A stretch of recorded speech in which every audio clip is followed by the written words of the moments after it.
সেই মতো তারা থানায় গিয়ে 498A ধারায় কমপ্লেন দায়ের করে।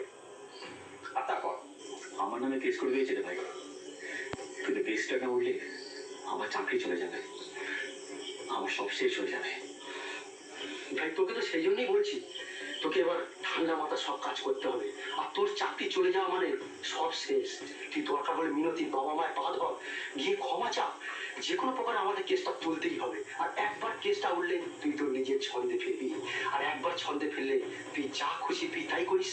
হ্যাঁ ঠিক বলেছিস, একবার যদি কেসটা উঠে যায় তারপর আবার আমি খেলায় নামবো।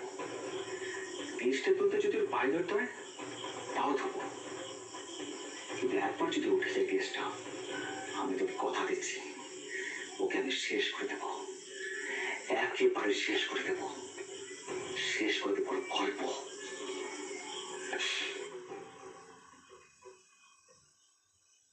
হানিমুনে গিয়ে স্বামীকে